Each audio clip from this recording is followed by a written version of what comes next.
is one of the greatest author of India, one of the greatest journalist, diplomat, satirical person, and whatnot. He's one of the greatest Indian. Yes, today I'm talking about one of my most favorite author of India. Welcome back to another episode of Storyteller Mithu, and I'm here with you all. আজি কেবাটো এপিসোডত আপোনালোকৰ হৈতে কিতাপৰ বিষয়ে কথা পাতিছো, মহাভাৰতৰ বিষয়ে কথা পাতিছো, কিন্তু আজিৰ দেওবৰীয়া বিশেষত আপোনালোকৰ হৈতে মহাভাৰতৰ বিষয়ে কথা পাতিবলৈ অহা নাই আৰু কোনো বুক ৰিডিং কৰিবলৈ অহা নাই, কিন্তু কথা পাতিম কিতাপৰ বিষয়ে। এবাৰ যেতিয়া গ্ৰন্থমেলালৈ গৈছিলো নহয়, এখন কিতাপ দেখি মোক খুব ভাল লাগিছিল। কিতাপখনৰ নামটোৱে, কিতাপখনৰ ওপৰত থকা বেটুপাতটোৱে মোক খুব আকৰ্ষণ কৰিছিল। ৰাইটাৰজনৰ বিষয়ে তেতিয়ালৈকে মই বিশেষ একো জনা নাছিলো, কিন্তু কিতাপখনৰ নামটো দেখি আৰু ওপৰৰ বেটুপাতটো দেখি মই কিতাপখন কিনি লৈ গুচি আহিলো। চাব নেকি কিতাপখন? The sunset club. কিতাপখনৰ নামটো মোৰ কাৰণে ইমান স্পেচিয়েল আছিল, দ্য ছানছেট ক্লাব, আৰু মই সেইকাৰণে কিতাপখনৰ বিষয়ে জানিবলৈ, কিতাপখন পঢ়িবলৈ খুব এক্সাইটেড হৈ গৈছিলোঁ। তাৰ পাছত মই দ্য ছানছেট ক্লাবখন পঢ়িলোঁ, খুশৱন্ত সিঙৰ ৰাইটিঙৰ বিষয়ে গম পালোঁ, আৰু গ্ৰেজুৱেলি তেওঁৰ ৰাইটিঙৰ বিষয়ে জানি তেওঁৰ অন্যান্য কিতাপবিলাক পঢ়িবলৈ মই ইমান এক্সাইটেড হৈ গ'লোঁ যে তেওঁৰ কেইবাখনো কিতাপ মই গ্ৰেজুৱেলি অৰ্ডাৰ কৰিলোঁ, কৰি মই পঢ়িবলৈ আৰম্ভ কৰিলোঁ। And during that time, I was going through a very, very difficult phase of my life. And hetu homoyte তেওঁৰ কিতাপখিনিয়ে মোক বহুত সাহস দিলে, ৰিয়েলিটি এস্কেপ কৰাৰ এটা সুযোগ দিলে। তাৰ উপৰিও তেওঁৰ কিতাপখিনিয়ে মোক বহুত কিবা কিবি দিলে, বহুত কিবা কিবি। I cannot just express it here in a short span of time. আজি আপোনালোকৰ ওচৰলৈ আহোঁতে খুশৱন্ত সিঙৰ মাত্ৰ এখন কিতাপ লৈ মই অহা নাই, আৰু কেইবাখনো কিতাপ লৈ আহিছোঁ। তেওঁৰ truth, love and a little মেলাইজ, এইখন হৈছে তেওঁৰ অটোবায়োগ্ৰাফি। তাৰপাছত লৈ আহিছোঁ the lessons of my life, Khushwant নামা। তাৰোপৰি তেওঁৰ এখন অবিচুৱেৰিজো আছে মোৰ ওচৰত, চামৱেৰ ডাউন হিয়াৰ। মই কিতাপখন উলিয়াবলৈ থাকি গ'ল আপোনালোকক দেখুৱাবলৈ। আৰু এখন কিতাপ মোৰ ওচৰত আছে, সেইখনো এতিয়া মই ফটকৈ উলিয়াই আনিব নোৱাৰিলোঁ, পৰ্ট্ৰেইট অফ এ লেডি। গতিকে খুশৱন্ত সিঙৰ বহুকেইখন কিতাপেই মই পঢ়িলোঁ, আৰু তেখেতৰ যিটো ৰাইটিং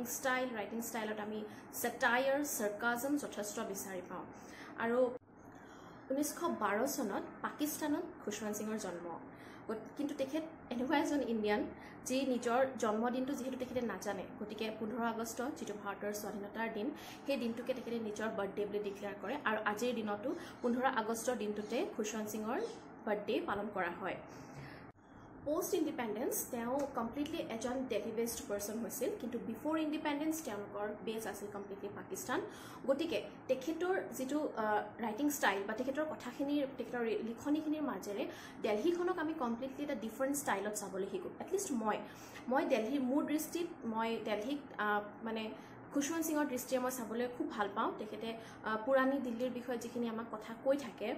বা যিখিনি তেওঁ মানে লিখনিত প্ৰকাশ পাই থাকে, বা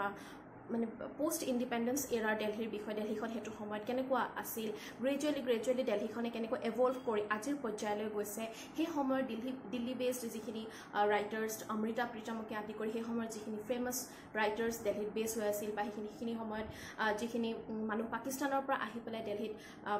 বহি গৈছিল, যিখিনি হিন্দু মানুহ স্পেচিয়েলি, সেই মানুহখিনিৰ লাইফষ্টাইল কেনেকুৱা আছিল, যিখিনি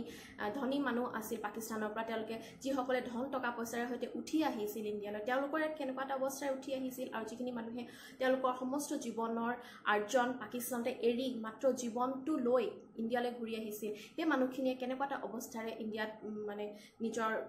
পুনৰ জীৱনটো আৰম্ভ কৰিবলৈ লৈছিল, সেই মানুহখিনিৰ লাইফষ্টাইলটো কেনেকুৱা হৈছিল, এই গোটেই কথাখিনি তেখেতৰ লিখনিৰ মাজেৰে আমি দেখিবলৈ পাওঁ। এণ্ড মষ্ট ইম্পৰ্টেণ্টলি, আপোনালোকে চাগে মোক বহুত বেয়াকৈ গালি পাৰিব, তেওঁৰ লিখনিৰ জৰিয়তে মই পাকিস্তানকো অলপ ভাল পাবলৈ আৰম্ভ কৰিছোঁ।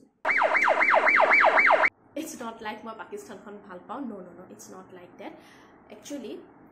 যিখন আমি অখণ্ড ভাৰত বুলি কওঁ, প্ৰি ইণ্ডিপেণ্ডেঞ্চ ইণ্ডিয়াত আচলতে বম্বে, যিখন বৰ্তমান আমাৰ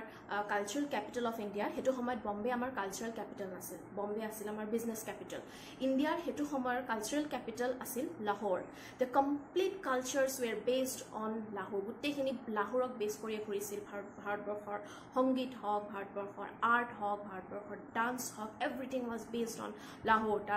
তাৰ যিটো ভাইব্ৰেণ্ট কালাৰফুল কালচাৰ, সেই বস্তুটো আজিও পাকিস্তানৰ মাজত বিচাৰি পোৱা যায় বুলি তেখেতৰ লিখনিৰ জৰিয়তে আমাক কয়। মইতো আৰু পাকিস্তানলৈ যোৱা নাই, গতিকে তেখেতৰ লিখনিৰ জৰিয়তে মই সেই কথাখিনি জানিব পাৰিছোঁ। এণ্ড কালচাৰটো ভাল পোৱাটো একো আপত্তি নাই সেইটো লাগিলে ইণ্ডিয়াই হওক সেইটো লাগিলে ৱেষ্টৰে হওক সেইটো লাগিলে সাউথ ইষ্ট এছিয়াই হওক নহয় জানো আৰু তাতে Pakistan is a part of India it was আ পাৰ্ট অফ ইণ্ডিয়া গতিকে তাৰ যিখিনি কালচাৰ হয় তাৰ যিটো ফুড হেবিট তাৰ যিখিনি ডান্স মিউজিকটো আমি জানোৱে আমিতো বেয়া পাইতো লাভ নাই আতিফ আসলামক আমি কোনে বেয়া পাওঁ গতিকে he is a Pakistani singer right গতিকে আমি পাকিস্তানৰ সংগীত আমি ভাল পাওঁ আমি তাৰ মেবি তাৰ ডান্স ফৰ্মক চাগে ধুনীয়া ধুনীয়া ডান্স ফৰ্ম আছে তাত বহুত ভাইব্ৰেণ্ট কালচাৰ আছে যিখিনি তেখেতৰ লিখনিৰ জৰিয়তে গম পাওঁ তেওঁ যিহেতু বেছটোৱে পাকিস্তান আছিল পাকিস্তানত তেখেতৰ জন্ম জীৱনৰ এটা বহু গুৰুত্বপূৰ্ণ কাল তেওঁ পাকিস্তানত কটাই আহিছে গতিকে তেওঁৰ লিখনিৰ জৰিয়তে আমি পাকিস্তানখন এক্সপ্ল'ৰ কৰিব পাৰোঁ নোযোৱাকৈ হি ৱাজ আ পিয়'ৰ কংগ্ৰেছমেন তেওঁ ইন্দিৰা গান্ধীৰ ইমানেই ক্লোজ আছিল যে তেওঁৰ ৰাইটিঙৰ থ্ৰুৱেদি আমি সঞ্জয় গান্ধীৰ বিষয়ে ৰাজীৱ গান্ধীৰ বিষয়ে ৰাহুল গান্ধীৰ চাইল্ডহুডৰ বিষয়ে the initial marriage period of Rajiv Gandhi and Sonia Gandhi এই গোটেইখিনি বস্তু তেওঁৰ লিখনিত আমি দেখিবলৈ পাওঁ এণ্ড আমি যদি গান্ধী ফেমিলিৰ বিষয়ে আৰু কিবা কিবি অলপ বেছি জানিব বিচাৰোঁ তেন্তে প্লিজ ৰিড হিজ ৰাইটিং তেওঁৰ লিখনিত এই গোটেই কথাখিনি খুব ধুনীয়াকৈ আৰু খুব চাৰ্কাজমৰ মাজেৰে হওক বা তেখেতৰ আত্মজীৱনীত হওক বিভিন্ন ধৰণে দ্য পলিটিকেল ভিউজ অফ মানে থ্ৰু আউট হিজ ৰাইটিং তেওঁ বহুতো পলিটিকেল ভিউজো দিছে লগতে তেওঁ মানে সেইটো সময়ৰ ভাৰতবৰ্ষৰ ৰাজনৈতিক প্ৰেক্ষাপটটো খুব ধুনীয়াকৈ বৰ্ণনা কৰিছে তেওঁৰ ৰাইটিঙত আৰু বিশেষকৈ তেওঁ যিহেতু এজন জাৰ্নেলিষ্ট আছিল he was so' famous as a journalist যে তেওঁ নিজৰ এজ এ জাৰ্নেলিষ্ট তেখেতে ভাৰতবৰ্ষৰ ৰাজনৈতিক প্ৰেক্ষাপটটো ইমান ধুনীয়াকৈ ৰিভিউ কৰিছে যে সেইখিনি যদি আমি পঢ়ি চাওঁ তেতিয়াহ'লে তেওঁৰ যিটো পিৰিয়ড হয় সেই পিৰিয়ডটোৰ পলিটিকেল চিনাৰিঅ'টো আমি গম পাই যাওঁ আপোনালোকক কৈছিলোঁ নহয় এখন কিতাপ উলিয়াবলৈ থাকি গ'ল ফাইনেলি আপোনালোকৰ কাৰণে উলিয়াই আনিলোঁ obituaries death at my doorstep তেখেতে এটা বস্তু জানিছিল যে মৃত্যু অৱধাৰিত এদিন নহয় এদিনতো আমাৰ মৃত্যু হ'বই আৰু সেইটো লৈ তেওঁ বিৰাট কোনো মানে নেগেটিভিটিত তেওঁ ভোগা নাছিল কোনোদিন আৰু তেখেতে 93 ইয়াৰ্ছত তেখেতৰ মৃত্যুবৰণ কৰিছিল কিন্তু তাৰ বহুত আগতে একচুৱেলি তেওঁ প্ৰিপেয়াৰ আছিল মৃত্যুক লৈ আৰু তেওঁ মৃত্যুক লৈ এখন বিশেষ কিতাপ লিখিছিল সেইখনে হৈছে death at my door step আৰু এই কিতাপখনত তেখেতে অকল নিজৰে নহয় আচলতে বিভিন্ন বিখ্যাত ব্যক্তিৰ মৃত্যুৰ সময়ৰ ক্ষণখিনিৰ বিষয়ে তেখেতে বৰ্ণনা কৰিছে যিখিনি সময়ত তেওঁ উপস্থিত আছিল সেইসকল ব্যক্তিৰ লগত সেইখিনি তেওঁ বৰ্ণনা কৰিছে লগতে তেওঁ এইখিনি কথাও আছে যে দালাই লামাই what is Dalai Lama's thought on death তেওঁ সেই বস্তুটো ধুনীয়াকৈ এক্সপ্লেইন কৰিছে তাৰ উপৰি তেওঁ যিখিনি তেওঁৰ নিয়াৰ এণ্ড ডিয়াৰ ওৱান তেখেতৰ মাক হওক দেউতাক হওক ভাই ভনী ককাই ভাই নিজৰ ৱাইফ যিখিনি মানুহৰ তেখেতৰ চকুৰ আগতে মৃত্যু হৈছে যিখিনি তেখেতৰ ঘৰুৱা মানুহৰ সেইসকলৰ মৃত্যুত তেওঁৰ অনুভৱ তেখেতসকলৰ কেনেধৰণে মৃত্যু হৈছিল মৃত্যু তেওঁ কেনেধৰণে চাবলৈ শিকিছিল গ্ৰেজুৱেলি যেতিয়া নিয়াৰ এণ্ড ডিয়াৰ ওৱানছসকল পৃথিৱীৰ পৰা আঁতৰি যোৱাটো তেখেতে নিজৰ চকুৰ আগতে চাই থাকিবলগীয়া হৈছিল সেই বস্তুখিনি তেখেতে এই কিতাপখনৰ জৰিয়তে এক্সপ্লেইন কৰিছে তাৰ উপৰি পৃথিৱীত এনেকুৱা কোনোবা মানুহ দেখিছে যি নিজৰ অবিচুৱাৰী নিজে লিখি থৈ যোৱা হি হেজ ৰিটন ইট নিজৰ অবিচুৱাৰীটো তেওঁ নিজে লিখি থৈ গৈছে তাৰ উপৰি সেই সময়ৰ বহুতো প্ৰখ্যাত লোকৰ মৃত্যু তেখেতে দেখিবলৈ পাইছিলে যেনেকৈ জুলফিকাৰ আলী ভুট্টো তাৰ উপৰি লৰ্ড মাউণ্ট বেটেন গুৰচৰণ সিং তাৰ উপৰি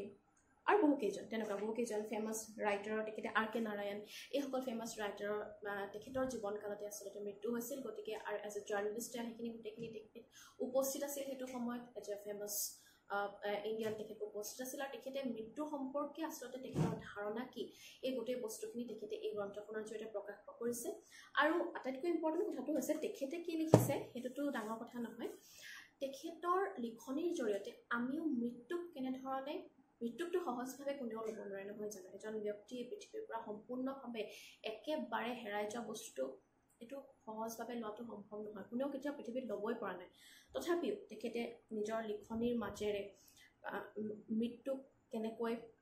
গ্ৰেজুৱেলি সহজ কৰি ল'ব পাৰে নিজৰ অতিকে আপোনসকলৰ মৃত্যু গতিকে আপোন কোনোবা নাইকিয়া হৈ যোৱাৰ যিটো দুখ গ্ৰেজুৱেলি কেনেকৈ সেই বস্তুটো একচেপ্ট কৰিব পাৰি সেই বস্তুটো তেখেতৰ এই কিতাপখনৰ জৰিয়তে আমি বিচাৰি পাওঁ আমি সেই বস্তুটো আচলতে ইজি কৰি ল'বলৈ গ্ৰেজুৱেলি অলপকৈ সম্ভৱ হওঁ আপোনালোকৰ লগত একেবাৰে আৰম্ভণিতে মই পাতিছিলোঁ দ্য ছানছেট ক্লাবৰ কথা এই কিতাপখনৰ কথা মই আগতেও মোৰ এটা ভিডিঅ'ত আপোনালোকৰ সৈতে ডিছকাছ কৰিছোঁ এই কিতাপখনৰ আচলতে নামটো দেখিয়ে মই আকৰ্ষিত হৈছিলোঁ এই কিতাপখনৰ প্ৰতি তাৰপাছত গ্ৰেজুৱেলি মই গম পালোঁ কিতাপখন যেতিয়া মই পঢ়িলোঁ তেতিয়া মই কেনেবাকৈ ব্লুপাৰ দি দিছোঁ নেকি বাৰু নাই আপোনালোকে পঢ়িব মই কিতাপখনৰ বিষয়ে বেছি নাপাওঁ মাত্ৰ ইমানটোৱে কওঁ কিতাপখন লধি গাৰ্ডেন বেছ, যিটো আমাৰ দেলহিত যিখন লধি গাৰ্ডেন আছে, লধি গাৰ্ডেনৰ ওপৰত বেছ কৰি তাৰ কেইজনমান এজেড মানুহৰ কনভাৰচেশ্যন এণ্ড তেওঁলোকৰ আৰু নকওঁ দিয়ক কিতাপখন আপোনালোকে পঢ়ি চাব। This is great great great book আৰু খুব ভাল লাগে তেখেতৰ এই কিতাপখন পঢ়ি। গতিকে মই ভাবোঁ আপোনালোকে এইখন কিতাপো পঢ়ি চাব। আৰু মই একচুৱেলি আজিৰ এই ভিডিঅ'টোৰ জৰিয়তে খুশৱন্ত সিঙৰ ৰাইটিঙৰ ওপৰত অকণমানো জাষ্টিছ কৰিব পৰা নাই, মই জানো, কিন্তু মই আপোনালোকক ইমানটোৱে অনুৰোধ কৰোঁ, যদিও এইজন বিখ্যাত অথৰ এতিয়া আমাৰ মাজত নাই, আচলতে কি হয় কিছুমান অথৰ যেতিয়া আমাৰ মাজৰ পৰা আঁতৰি যায় তাৰ সলনি নতুন নতুন অথৰে আমাৰ লিটাৰেৰী জগতখনত ঠাইবিলাক লাহে লাহে অলপ হ'লেও পুৰাই পেলাই আৰু আমি নতুন ৰাইটাৰবিলাকৰ কিতাপবিলাক পঢ়িবলৈ লওঁ। আচলতে নতুন ৰাইটাৰবিলাকৰ কিতাপখিনি আদৰি লোৱাটো আমাৰ কাৰণে খুবেই প্ৰয়োজন, কিন্তু তথাপিও পুৰণা ৰাইটাৰসকলক আমি পাহৰি যাব নালাগিব। তেখেতসকলে লিখনিৰ জৰিয়তে আমাক কি দি থৈ গৈছে সেইটো আমি সদায় তাৰ প্ৰতি কৃতজ্ঞ হৈ থাকিব লাগিব আৰু তেওঁলোকৰ লিখনিসমূহ আমি পঢ়ি থকাটো আচলতে আমাৰ কাৰণে খুব প্ৰয়োজন। আৰু বহুত মানুহে আচলতে খুশৱন্ত সিঙক খুবেই ভাল পায়, বহুত মানুহৰে ফেভৰেট অথৰ হয়, কিন্তু তথাপিও মই ভাবোঁ মোৰ যিসকল ভিউৱাৰ্ছ আছে তাৰ মাজত যদি কোনোবা আছে যিসকলে কেতিয়াও খুশৱন্ত সিঙৰ নাম শুনা নাই বা কেতিয়াও খুশৱন্ত সিঙক এজ এন অথৰ তেওঁলোকে নাজানে, এনেইতো খুশৱন্ত সিঙক চবেই জানে, কিন্তু এজ এন অথৰ খুশৱন্ত সিঙক নাজানে বা খুশৱন্ত সিঙৰ কিতাপ কেতিয়াও পঢ়ি চোৱা নাই, তেতিয়াহ'লে আপোনালোকে এবাৰ ট্ৰাই কৰি চাওক। এইজনে এজন ৰাইটাৰ যি মোক ফিকশ্যন ৰিডিং পাৰ্চনৰ পৰা নন ফিকশ্যন ৰিডিঙলৈ মুভ কৰাইছিলে। মই খুশৱন্ত সিঙৰ কিতাপৰ জৰিয়তে আচলতে প্ৰথমবাৰ নন ফিকশ্যন জগতখনত খোজ পেলাইছিলোঁ আৰু তেতিয়াৰ পৰাই মই ফিকশ্যনেল বুকছ পঢ়িবলৈ প্ৰায় এৰি দিয়াৰ নিচিনাই হৈছে। মই নন ফিকশ্যন পঢ়িয়ে বেছিকৈ ভাল পাওঁ আজিকালি। গতিকে মই আশা কৰোঁ আপোনালোকেও এইজন ফেমাছ ৰাইটাৰৰ কিতাপখিনি অকণমান পঢ়ি চাওক, এখন দুখন পঢ়ি চাওক। যদি তেওঁৰ ৰাইটিং ষ্টাইলটো বহুত বেছি জটিল নহয়, বহুত কিবা অদ্ভুত শশী থাৰুৰ টাইপ নহয়, সহজ সৰল ভাষাতে তেখেতে লিখে, খুব ষ্টেণ্ডাৰ্ড ৰাইটিং কৰে, কিন্তু সহজ সৰল ভাষাতে মানে পঢ়িব পৰা এটা ধুনীয়া ষ্টেণ্ডাৰ্ডত তেখেতে লিখে। গতিকে মই আশা কৰোঁ আপোনালোকে তেখেতৰ দুই এখন কিতাপ তুলি পঢ়ি চাব, যদি ভাল লাগে তেতিয়াহ'লে তেখেতৰ গোটেই ৰাইটিং ষ্টাইলখিনি পঢ়ক। তেখেতৰ মই তেখেতৰ ট্ৰেইন টু পাকিস্তানৰ বিষয়ে ক'বলৈ থাকি গ'ল। ট্ৰেইন টু পাকিস্তানত আচলতে ভাৰতবৰ্ষৰ pre independence and post independence এৰাৰ সন্ধিক্ষণৰ এটা খুব ধুনীয়া তেখেতে ডিছক্ৰাইব কৰিছে। গতিকে আশা কৰোঁ আপোনালোকে এইজন ৰাইটাৰৰ কিতাপ পঢ়ি চাব আৰু পঢ়ি কেনেকুৱা পালে জনাব। যদি কোনোবাই আগতে কেতিয়াবা পঢ়িছে তেতিয়াহ'লে কমেণ্ট বক্সত জনাবলৈ নাপাহৰিব আপুনি কোনখন কিতাপ পঢ়িছে। আজিলৈ আহোঁ, ধন্যবাদ।